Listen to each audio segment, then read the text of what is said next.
gain confidence in these laws of the universe, you'll be joyful no matter where you stand in relationship to anything you want. So when we began here today, we asked the question, so what's this belief thing? I want it, but I don't believe it because I haven't yet seen it.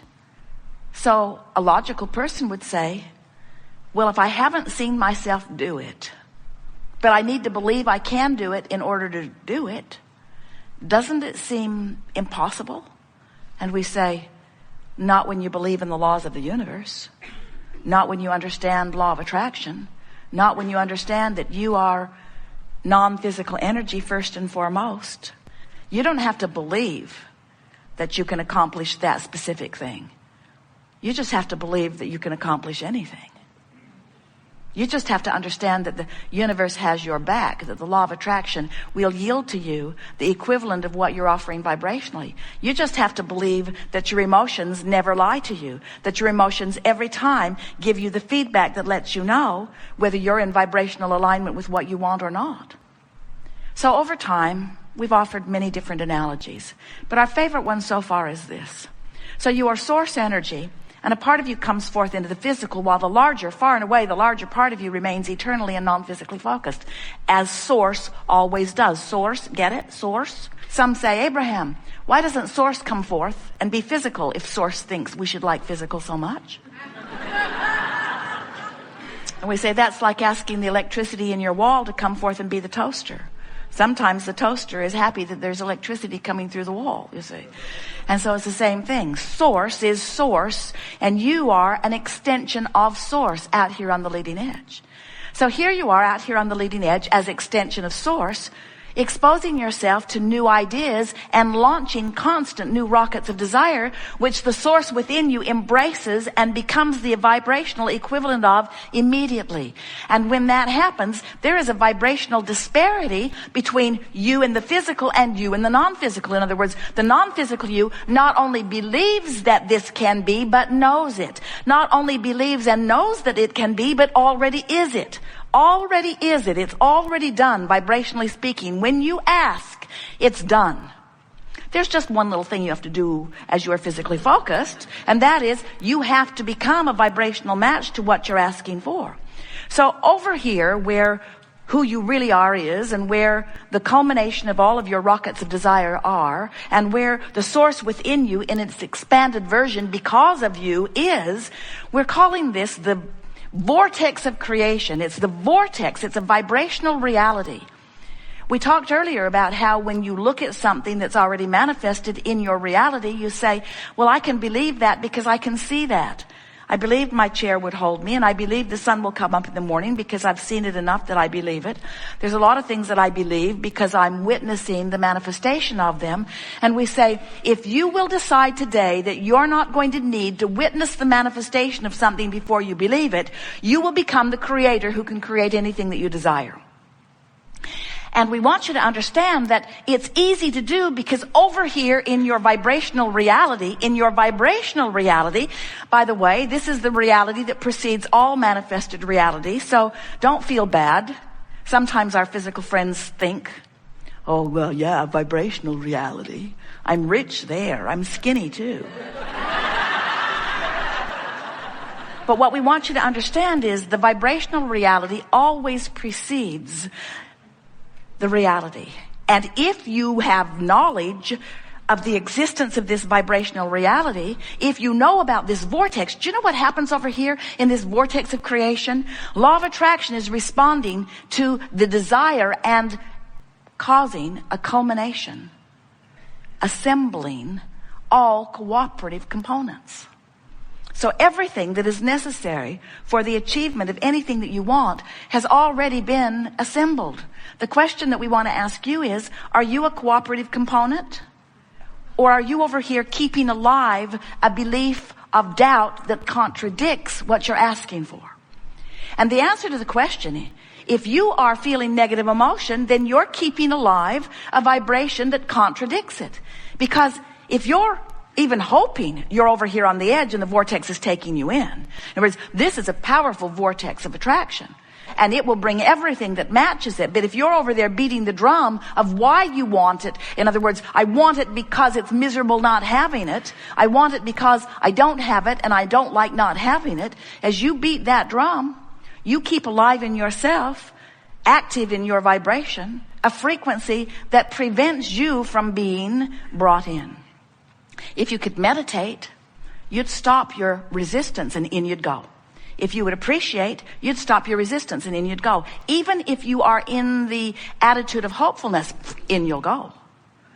But if you're mad, if you're ornery, if you're defeated, if you're fearful, if you're disappointed, if you're angry, if you're frustrated or overwhelmed, if you're feeling those emotions, and what are they? Those emotions don't just come out of thin air. Those emotions every single time are indicators of your vibrational relationship with who you have become. If life didn't cause you to become this more over here in the vortex,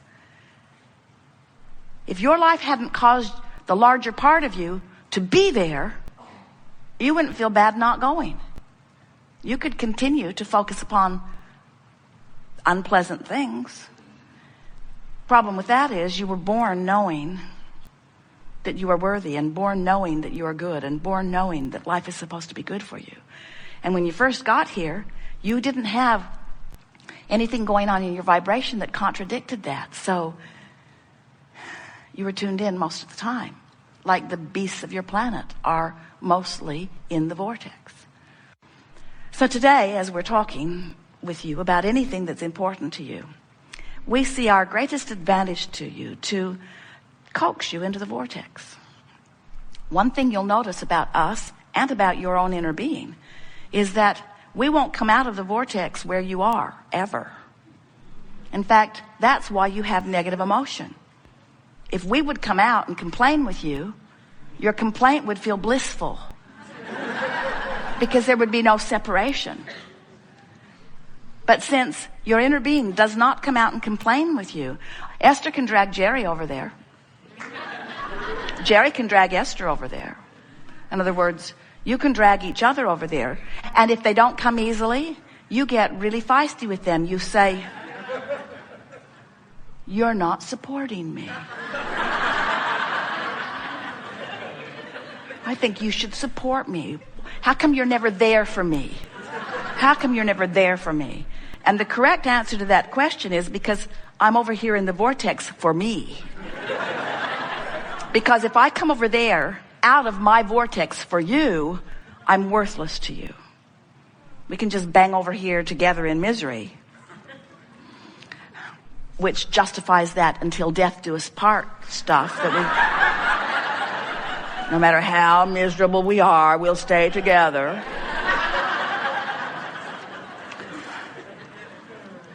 But the source within you will not come out of the vortex when you are focused upon something that activates within you something different than you are. You are a lover. And when you hate, you're separating yourself from who you are. Separation's too strong a word because you cannot ever sever yourself from that. And sometimes you think you would like to. In other words, when you are really vibrating in opposition to who you are, it feels miserable. But you only have one option to close that gap. You only have one option if you want to feel better, and that is find the best feeling thought. Adjust your vibration. Adjust your vibration, which means adjust your thought, which means adjust your belief, which means adjust your vibration, which means stop the resistance. And when you stop the resistance, you will become a cooperative component. And when you're a cooperative component, you'll be drawn in just like all of the other cooperative components, and you'll live happily ever after. Until the next contrasting thing throws you out of the vortex. But no problem. Once you get out, it's no problem because you know how to get back in. And you know, also, we want you to remember that there are 3 steps to the creative process. Step 1 says, contrast will cause you to ask. That's normal. That's why you came forth. You said, I will expose myself to contrast so that I can define with greater clarity desires in this leading edge time-space reality. That really is what you said. So step 1 is important to the creative process. Just don't make a career of being in step 1. Let the contrast help you take step 1, and source will take step 2. Your inner being, source, law of attraction will gather together all cooperative components. Step 2 is not your work. When you ask, it is answered, it is given, it is done. But step 3 is your work. And step 3 is you got to get in the vortex. You got to find some way of thinking thoughts that let you come into vibrational proximity of this vortex of creation. And when you do, when you get in that vortex, it will all have been worth it. And then when we say, are you enjoying the contrast of your time and place? You will say, yes, it's just like I knew it would be. It inspires me all day, every day to greater expansion. And now I know about my emotional guidance system. And now I've learned to focus my own mind. I don't stay focused long on things that bother me. But I'm not bothered by being bothered, because every time I feel negative emotion, I say to myself, oh, good, I'm having a step 1 moment. That means source is on the improvement of my life experience. But I am no longer making a career out of the step 1 moment. I'm getting myself into the vortex, into the vortex, into the vortex as quickly as possible. Good. Now you know everything that is important to know about who you are, where you came from, why you're here, what's it all about. Get into the vortex and milk it for all it's worth, and stay there and feel the resonance of it and know who you are. And the more you're in that vortex, the more you become unwilling to hang around outside of it. And the more you're in it, the more you feel the familiarity of it. The more you tune your awareness to what it feels like when you're in and out, until you'll become, as Jerry's describing himself, you just barely brush across the surface of something that isn't up to speed with who you are, and it gives you prickles. Not because you've done something awful, but because it's not who you are. It doesn't resonate with who you are.